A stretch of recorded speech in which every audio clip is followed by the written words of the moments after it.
এজন মানুহ তেওঁ অকলে থকাৰ সময়তো অকলশৰে নাথাকে, তেনেহ'লে থাকে কাৰ লগত? অকলে থকাৰ সময়খিনি হৈছে মানুহ এজনৰ জীৱনৰ আটাইতকৈ ৰিস্কি আৰু ডেঞ্জাৰ সময়। পৰিৱৰ্তনৰ দৃষ্টিকোণৰ পৰা চাবলৈ গ'লে এজন মানুহৰ জীৱনত খৰতকীয়া পৰিৱৰ্তন বা শ্বিফ্ট এই সময়খিনিতে হয়। এই সময়ছোৱাতে মানুহ এজনে নিজকে শেষ কৰি দিয়াৰ সিদ্ধান্ত লৈ তাক কাৰ্যকৰীও কৰে, আৰু এই সময়খিনিতেই এজন সাধাৰণ মানুহ মানৱৰ পৰা মহামানৱ হয়, মহাত্মা হয়। স্বভাৱগতভাৱে মানুহবোৰ সামাজিক প্ৰাণী। তেনেহ'লে এজন সাধাৰণ মানুহ অকলে কিয় থাকিবলৈ লয়? যেতিয়া তেওঁক আটাইতকৈ আপোন কোনোবাই সহ্য কৰিব নোৱাৰা দুখ দিয়ে, ঘৰৰ মানুহবোৰেই পৰৰ দৰে ব্যৱহাৰ কৰে, বা বিশেষ কিবা কাৰণবশতঃ নিজৰ সামাজিক আত্মস্থিতিটো জীয়াই ৰাখিব নোৱাৰা হয়, তেতিয়াই সাধাৰণতে এজন মানুহে লগ সংগ সকলো ত্যাগ কৰি অকলে থাকিবলৈ লয়। এতিয়া কথাটো হৈছে দুখ, যন্ত্ৰণা, বঞ্চনা, বিচ্ছেদ এইবোৰৰ কবলত পৰি মানুহ এজনে সমাজখন ত্যাগ কৰি দিয়ে হয়, কিন্তু অকলে থকাৰ সময়ত তেওঁ থাকে কাৰ লগত? এজন মানুহৰ জীৱনত তেওঁৰ পূৰ্বজন্মৰ সঞ্চিত কৰ্ম অৰ্থাৎ প্ৰাৰব্ধৰ প্ৰভাৱ থাকে 10%, যাক আমি ভাগ্য বুলি কওঁ। সময় বা কালচক্ৰৰ প্ৰভাৱ থাকে 10%, আৰু 80% নিৰ্ভৰ কৰে বৰ্তমানৰ সিদ্ধান্ত আৰু কৰ্মৰ ওপৰত। গতিকে আমাৰ ভাগ্য নিৰ্ণয় হয় জীৱনৰ সম্পূৰ্ণ সম্ভাৱনাৰ মাত্ৰ 10% শক্তি সামৰ্থ্যৰ দ্বাৰা, যাক আমি প্ৰাৰব্ধ কৰ্ম বুলি কওঁ। কিন্তু আমাৰ অজ্ঞানতা আৰু সচেতনতাৰ অভাৱৰ কাৰণে এই 10%ই বাকী 80%ৰ ওপৰত ইমানেই ভাৰী হৈ পৰে যে আমাৰ সম্ভাৱনাবোৰ চিনি কাম কৰাটো দূৰৰে কথা, জীয়াই থাকিবলৈকে বহুতে বাট বিচাৰি নাপায়। ভাগ্যত লিখি থকা কথাবোৰে মানুহ এজনৰ জীৱনত প্ৰথম হয়, যিহেতু সেই লিখি থোৱা কথাখিনি আপোনাৰ পূৰ্বৰ বহু জনমৰ হিচাপ নিকাচৰ পিছত ৰৈ যোৱা বেলেঞ্চ। গতিকে বৰ্তমানৰ জীৱনত ফাৰ্ষ্ট প্ৰিফাৰেঞ্চ সিহঁতৰে, সময় আৰু কৰ্মৰ নিয়ম অনুসৰি। এই জীৱনটো আৰম্ভ হোৱাৰে পৰা আপুনি ভাগ্যৰ হিচাপ পূৰ্ণ নোহোৱালৈকে পূৰ্বজন্মৰ প্ৰাৰব্ধৰ ফলবোৰকে ভোগ কৰি থাকে, আৰু এই জন্মৰ কৰ্মৰ হিচাপ আপোনাৰ আত্মাৰ একাউণ্টত লিপিবদ্ধ হৈ গৈ থাকে। যদি আপোনাৰ প্ৰাৰব্ধত পাপৰ বোজাটো অলপ বেছিকৈ গধুৰ, তেনেহ'লে কিমানটা জন্মলৈকে তাৰ শাস্তি ভুগিব লাগিব সেইটো লিখাজনেহে জানে, আৰু যদি কম তেনেহ'লে সোনকালে পৰিত্ৰাণ পাব।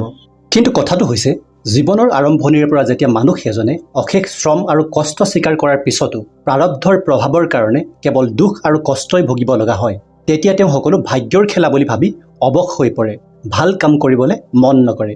ভাগ্যৰ প্ৰভাৱ যে কেৱল 10% আমাৰ এই জীৱনৰ ওপৰত, সেই কথাটো তেওঁ যিহেতু অৱগত নহয়। ভাগ্যৰ ৰেখা মানুহৰ হাতত কিয় সলনি হৈ থাকে? কেতিয়াবা প্ৰশ্ন কৰি চাবচোন নিজকে। কৰ্মৰ প্ৰভাৱত। দক্ষিণৰ ছুপাৰষ্টাৰ ৰজনীকান্ত ডাঙৰীয়া হাতত ভাগ্যৰ ৰেখাই নাই। তাৰোপৰি কি হয়, কামবোৰ ভবাৰ দৰে নোহোৱাৰ কাৰণে আমি ভণ্ড বাবাৰ কাষলৈ যাওঁ উদ্ধাৰৰ পথ বিচাৰি। গ্ৰহদোষ, কালদোষ, তন্ত্ৰবাধা, জ্যোতিষশাস্ত্ৰ, নিউমাৰলজি এইবোৰৰ প্ৰভাৱত জেপটোৰ ওজনো কমে আৰু মনৰ অস্থিৰতাও বাঢ়ে। যেতিয়া সম্ভাৱ্য সকলো ৰাস্তা ব্যৱহাৰ কৰাৰ পিছতো আশাৰ কিৰণ অকণমানো দেখা নাযায়, তেতিয়াই মানুহে অকলে থাকিবলৈ লয়। এতিয়া সেই অকলশৰে থাকিবলৈ লোৱাৰ অৱস্থাটোত মানুহজনৰ লগত তেওঁৰ ভাগ্য, সময় আৰু অভিজ্ঞতা, এই তিনিটা বস্তু থাকে। সাধাৰণতে আমি মানুহবোৰ আৱেগিক, গতিকে জীৱনৰ সৰহখিনি সিদ্ধান্তই আৱেগৰ প্ৰভাৱত পৰি লওঁ, বা আৱেগৰ প্ৰভাৱ আমাৰ সিদ্ধান্তত বিদ্যমান হৈ থাকে।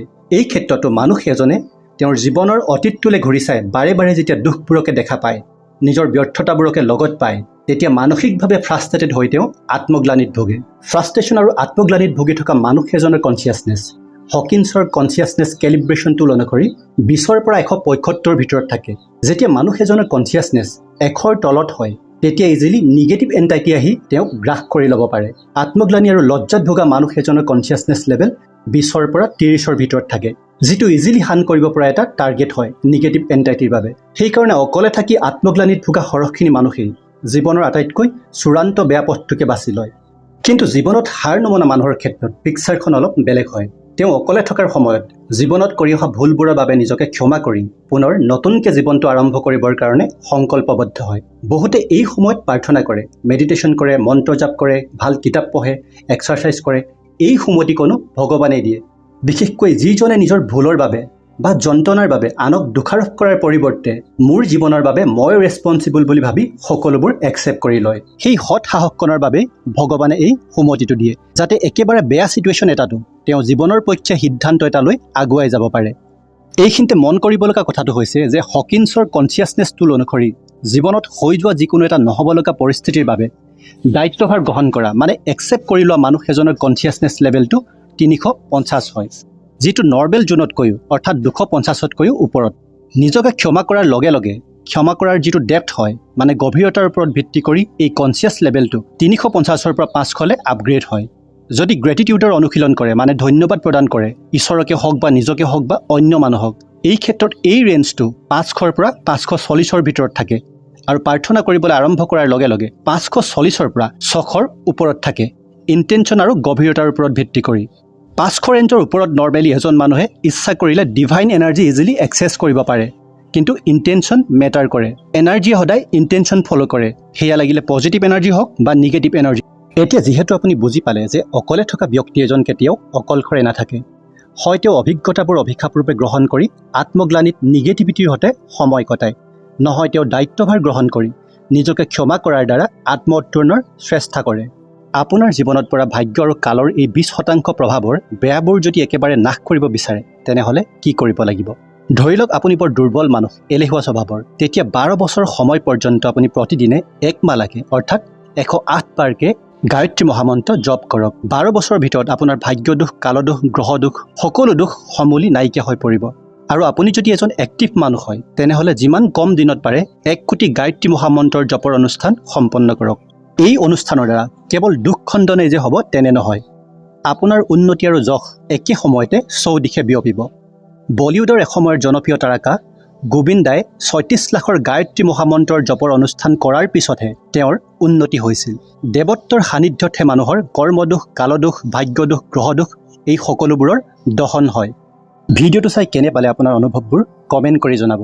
আপোনালোকৰ কমেণ্টবোৰ পালে আমিও মনত ভাল অনুভৱ কৰোঁ। আপোনাৰ এটা লাইক আৰু শ্বেয়াৰে বিপদত পৰি থকা কোনোবা এজনৰ জীৱন বচাবও পাৰে।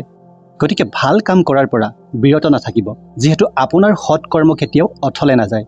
আৰু নতুনসকলে আমাৰ চেনেলটো ছাবস্ক্ৰাইব কৰি থ'ব। আজিলৈ আহোঁ, ধন্যবাদ।